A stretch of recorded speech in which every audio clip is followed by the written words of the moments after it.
Alors voici un tout nouveau moniteur signé Asus qui a été présenté au dernier Computex de Taïwan. C'est le ROG Swift PG278Q.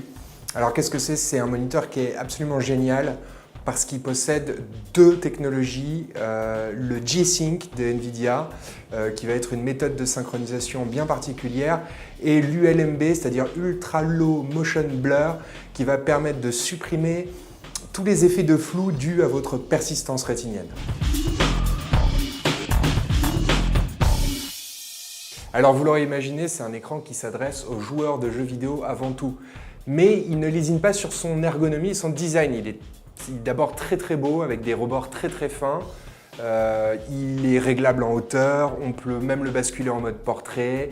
Il offre une définition donc, sur une diagonale de 27 pouces de 2560 par 1440 pixels, donc c'est mieux que du Full HD. Il a un menu qui est extrêmement facile à utiliser grâce à un petit joystick qui permet en fait d'utiliser et de tout de suite régler toutes les options du moniteur très rapidement. Donc ergonomie au top pour cet écran gamer. Mais les vrais points forts de cet écran, c'est bien les deux technologies qu'il intègre, à commencer par NVIDIA G-Sync. Alors ça a été mis au point par NVIDIA, donc il faudra avoir une carte graphique haut de gamme NVIDIA pour en profiter. C'est une technique de synchronisation d'image entre la carte graphique et l'écran qui va permettre d'améliorer significativement le confort de vision du spectateur. D'une part, en réduisant significativement les déchirures d'image.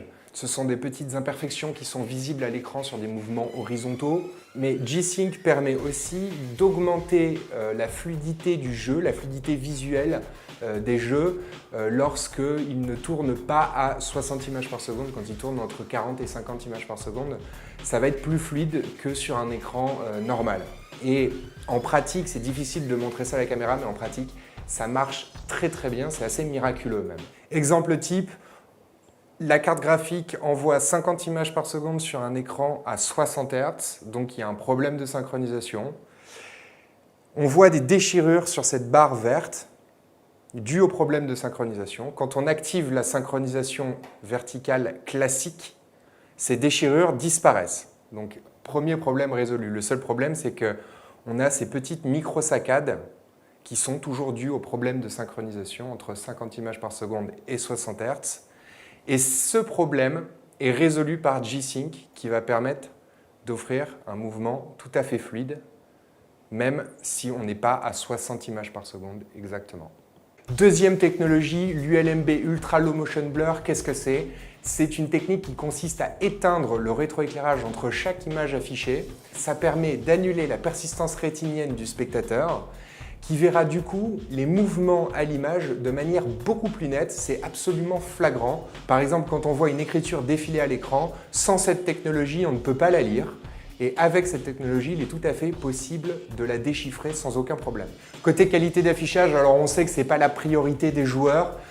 C'est d'abord une dalle TN, donc on aura des angles de vision très limités, mais la fidélité des couleurs est plutôt bien maîtrisée. On a un delta qui se situe entre 2 et 3 en fonction de nos sondes de test. Donc c'est plutôt très bon, avec des nuances de gris bien maîtrisées et un taux de contraste entre 900 et 1000 pour 1, ce qui était plutôt un bon résultat pour une dalle TN. Le gros point faible de cet écran, grosse frustration, c'est qu'il est impossible d'activer à la fois la technologie G-Sync de NVIDIA et la technologie ULMB. Donc on ne va pas pouvoir profiter des deux bénéfices à la fois, il faudra choisir. Alors notre conseil est simple. Par défaut, il faudra mieux jouer en 120 Hz avec la technologie G-Sync activée, ce qui va permettre d'avoir à la fois une bonne netteté d'image dans les mouvements et pas de micro-saccades et pas de déchirement d'image. Mais pour nous, la technologie ULMB est encore plus géniale que G-Sync. Le fait de pouvoir voir des mouvements de manière extrêmement nette à l'image change beaucoup de choses, notamment dans les jeux de tir à la première personne. C'est assez impressionnant, le bénéfice visuel est tout à fait palpable en plein jeu. Donc si vous avez une carte graphique très puissante et que vous êtes certain en jeu d'être constamment à 60 images ou 120 images par seconde, on vous conseille plutôt de désactiver G-Sync et d'activer ULMB pour être plus performant, notamment dans les jeux de tir à la première personne. Dernier point faible, il n'y a qu'un seul DisplayPort en guise d'entrée vidéo, pas d'HDMI, pas de DVI, pas de VGA. Ça va être quand même très limité pour ceux qui veulent utiliser leur moniteur avec plusieurs sources, même impossible.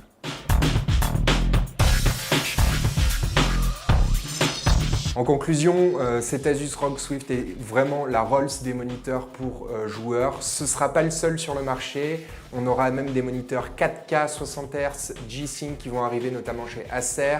On va avoir plusieurs moniteurs 27 pouces en 2560 par 1440 qui vont arriver sur le marché chez AOC, chez ViewSonic. Donc cette évolution pour les joueurs est vraiment géniale, même si on regrette fortement le fait de ne pas pouvoir activer l'ULMB et le G-Sync en même temps.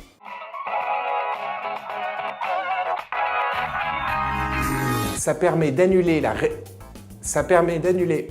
Elle va permettre, alors, de balancer 60 images par seconde.